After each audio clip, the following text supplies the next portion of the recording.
Hello friends, welcome to Min Vlogs. ഞാൻ ഇന്ന് ചെയ്യാൻ പോകുന്നത് ഒരു മിക്സ്ഡ് വെജിറ്റബിൾ തോരനാണ്. ഈ ചാനൽ ആരെങ്കിലും സബ്സ്ക്രൈബ് ചെയ്തിട്ടില്ലെങ്കിൽ please subscribe to my channel. അപ്പോൾ ഈ തോരന് വേണ്ടി നമുക്ക് എന്തൊക്കെയാണ് ആവശ്യമുള്ള സാധനങ്ങളെന്ന് ആദ്യം നോക്കാം.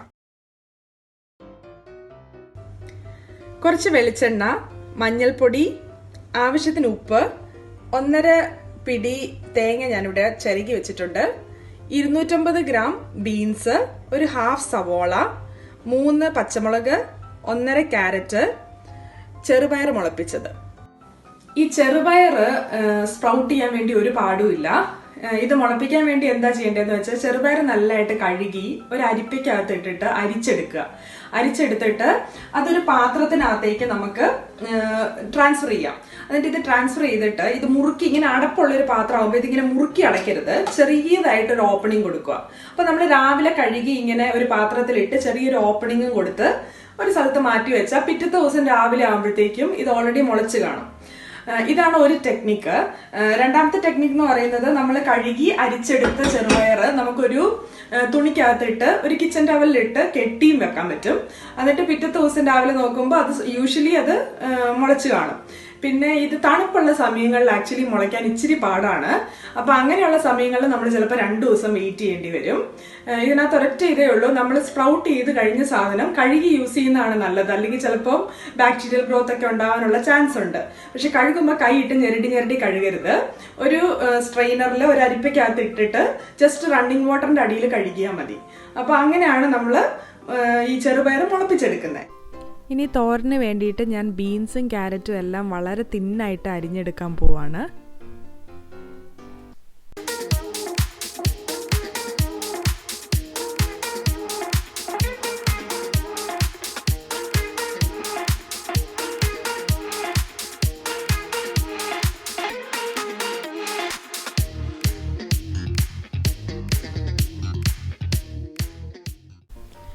പ്രിപ്പറേഷൻ എല്ലാം കഴിഞ്ഞു. ഞാനപ്പം ചൂടായൊരു പാത്രത്തിലേക്ക് കുറച്ച് വെളിച്ചെണ്ണ ആഡ് ചെയ്ത് കൊടുക്കുവാണ്. ഇനി വെളിച്ചെണ്ണ ഒന്ന് ചൂടായി വരുമ്പോഴത്തേക്കും അതിനകത്തേക്ക് ഞാനൊരു 3 പച്ചമുളക് കീറിയതും ഒരു 1/2 സവോളയും കൂടെ ചേർത്ത് കൊടുക്കാൻ പോവുക. നമ്മൾ തോരനിൽ ചെറുതായിട്ട് പച്ചമുളക് അരിഞ്ഞിടുന്നതാണ് നല്ലത്. എനിക്കിവിടെ ഒരു കുഞ്ഞു മോനുണ്ട്. ഇതൊരു ഗ്രീൻ കളർ തോരനായതുകൊണ്ട് ഈ പച്ചമുളക് ഇതിനകത്ത് നിന്ന് സെപ്പറേറ്റ് ചെയ്തെടുക്കാൻ പാടാണ് ചെറുതായിട്ട് അരിഞ്ഞെടുക്കുമ്പോൾ. അതാണ് ഞാൻ നീളത്തിലിട്ടിരിക്കുന്നത്. നിങ്ങൾ ചെറുതായിട്ട് തന്നെ അരിഞ്ഞാൽ മതി. ഇതൊന്ന് ചെറുതായിട്ട് വഴഞ്ഞ് വരുമ്പോഴത്തേക്കും ഞാൻ ഇതിനകത്തേക്ക് ഇച്ചിരി മഞ്ഞൾപ്പൊടി ചേർത്ത് കൊടുക്കുവാണ്. 1/4 ടീസ്പൂണിലും താഴെയാണ് ഞാനിപ്പോൾ ചേർത്തിരിക്കുന്നത്. ഇനി ഇതിനകത്തേക്ക് കുറച്ച് ഉപ്പും കൂടെ ചേർത്ത് കൊടുക്കുന്നുണ്ട്. ഇനി നമുക്ക് ഈ മഞ്ഞളിൻ്റെ ഒരു കുത്തുമണം മാറുന്നോടം വരെ ഇതൊന്ന് വഴറ്റി കൊടുക്കാം. മഞ്ഞൾ ഇപ്പോൾ മൂത്ത് വന്നിട്ടുണ്ട്. അപ്പം ഞാൻ ഈ സമയത്ത് നമ്മളിവിടെ മുളപ്പിച്ച് വെച്ചിരിക്കുന്ന ഈ ചെറുപയറും കൂടെ ചേർത്ത് കൊടുക്കാൻ പോവാം. ഞാൻ കുറച്ചധികം മുളപ്പിച്ച് വെച്ചിട്ടുണ്ട്. ഞാനിപ്പോൾ ഒരു 5 പിടിയാണ് ഈ തോരന് വേണ്ടി യൂസ് ചെയ്യുന്നത്. ബാക്കി ഞാനൊരു സാലഡിന് വേണ്ടി മാറ്റി വെക്കുവാണ്. നമ്മുടെ നാട്ടിൽ പല സ്ഥലങ്ങളിലും പല രീതിയിൽ ആക്ച്വലി തോരൻ ഉണ്ടാക്കാറുണ്ട്. ഇപ്പം ഈ നമ്മുടെ വെളുത്തുള്ളിയും ജീരകവും അരച്ച് ചേർക്കുന്നവരുണ്ട്, ഇഞ്ചി ചേർക്കുന്നവരുണ്ട്. അപ്പം ഞാൻ ഇതൊന്നും ആഡ് ചെയ്യുന്നില്ല. ജസ്റ്റ് 1 മിനിറ്റിൽ താഴെ ഞാൻ ഈ മുളപ്പിച്ച് വെച്ചിരിക്കുന്ന ചെറുപയർ ഇതെല്ലാം ആയിട്ടൊന്ന് വഴറ്റിയെടുക്കുവാണ്. എന്നിട്ട് ഈ സെയിം സമയത്ത് തന്നെ ഞാനിവിടെ മുറിച്ച് വെച്ചിരിക്കുന്ന ഈ ബീൻസും കൂടെ ആഡ് ചെയ്ത് കൊടുക്കാൻ പോവാണ്. ഈ വെജിറ്റബിൾസിനൊന്നും അധികം വേവില്ല, അതുപോലെ ഈ മുളപ്പിച്ച് വെച്ചിരിക്കുന്ന ഈ ചെറുപയറിനും വേവില്ല. അതുകൊണ്ട് ഇതെല്ലാം കൂടെ ഉണ്ടാക്കിയെടുക്കാൻ വേണ്ടി ഒരു 5-6 മിനിറ്റിൻ്റെ ആവശ്യമുള്ളൂ. ആൻഡ് ഇതിൻ്റെ മെത്തേഡ് ഓഫ് കുക്കിംഗ് എന്ന് പറയുന്നത്, നമ്മൾ കുറഞ്ഞ തീയിൽ മൂടി വെച്ചിട്ട് ഇടയ്ക്കിടയ്ക്കൊന്ന് ഇളക്കി കൊടുക്കണം, അടി പിടിക്കാതിരിക്കാൻ വേണ്ടി. അത് മാത്രമേ നമ്മളിത് ശ്രദ്ധിക്കാനുള്ളൂ. ഞാനപ്പം ഇതിനകത്തേക്ക് ഇച്ചിരി ഉപ്പും കൂടെ ചേർത്ത് അടച്ച് വെച്ച് ചെറിയ തീയിൽ വേവിക്കാൻ പോവുകയാണ്.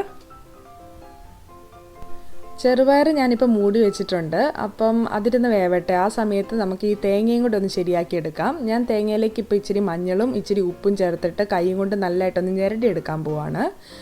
ഇത് മിക്സിയിലിട്ടിട്ട് അടിച്ചെടുക്കുന്ന ആൾക്കാരും ഉണ്ട്. ഞാൻ ആക്ച്വലി പല മെത്തേഡും ട്രൈ ചെയ്ത് നോക്കി.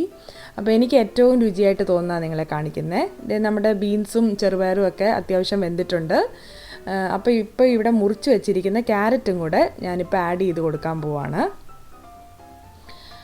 ക്യാരറ്റ് ആഡ് ചെയ്തിട്ട് നമുക്ക് പിന്നെ മൂടി വെക്കേണ്ട ആവശ്യമില്ല. ഇപ്പോൾ ഉടനെ തന്നെ ഈ നമുക്കിവിടെ തയ്യാറാക്കി വെച്ചിരിക്കുന്ന ഈ തേങ്ങയും കൂടെ ആഡ് ചെയ്ത് കൊടുക്കാം.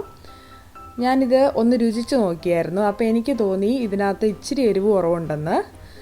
അതുകൊണ്ട് ഞാനിവിടെ ഒരു പച്ചമുളകും കൂടെ കീറി വെച്ചിട്ടുണ്ട്.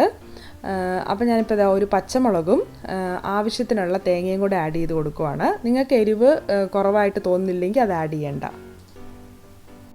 അപ്പോൾ തേങ്ങ ആഡ് ചെയ്തു. അതിനകത്തേക്ക് ഞാൻ 2 ടേബിൾ സ്പൂൺ വെള്ളവും കൂടെ ഇപ്പോൾ ആഡ് ചെയ്ത് കൊടുക്കുവാണ്. എന്നിട്ട് മൂടി വെച്ചിട്ട് നമുക്ക് 1 മിനിറ്റ് നേരം വേവിക്കാം. ഇപ്പം നന്നായിട്ട് ആവിയൊക്കെ പൊന്തി ഇത് നന്നായിട്ട് വെന്തിട്ടുണ്ട്. ഈ തോരനൊരു വളരെ ഹോൾസം ആയിട്ടുള്ളൊരു തോരനാണ്. ഇതിനകത്ത് നിറച്ച് ഫോളിക് ആസിഡും മഗ്നീഷ്യവും പ്രോട്ടീനും ഒക്കെ ഉണ്ട്. ഇപ്പോൾ പ്രഗ്നൻ്റ് ആയിട്ടുള്ള ആൾക്കാർക്കും കുഞ്ഞുങ്ങൾക്കും ഒക്കെ ഇത് വളരെ നല്ലൊരു തോരനാണ്. അപ്പം ഇതിനകത്തേക്ക് ഞാൻ ഒരു 2 ടേബിൾ സ്പൂൺ വെളിച്ചെണ്ണയും കൂടെ ആഡ് ചെയ്യുകയാണ്. അത് കുറച്ച് രുചി എൻഹാൻസ് ചെയ്യും, അതിന് വേണ്ടിയാണ് ഞാൻ ആഡ് ചെയ്യുന്നത്. നിങ്ങൾക്ക് ഇഷ്ടമില്ല എണ്ണ വേണ്ടെങ്കിൽ ആഡ് ചെയ്യണ്ട. ഇനി ഞാനിതൊരു സെർവിങ് പ്ലേറ്റിലേക്ക് മാറ്റുകയാണ്. നമ്മുടെ അടിപൊളി മിക്സ്ഡ് വെജിറ്റബിൾ തോരൻ ഇവിടെ റെഡിയാണ്. നിങ്ങൾ എത്ര കറി ഉണ്ടാക്കുന്ന ദിവസവും ഇത് ഉണ്ടാക്കി കഴിഞ്ഞാൽ ഈ ഒരു തോരൻ സ്റ്റാൻഡ് ഔട്ട് ചെയ്യും, അതെനിക്ക് ഉറപ്പാണ്. ഈ വീഡിയോ ഇഷ്ടമായെങ്കിൽ please like, share and subscribe to my channel.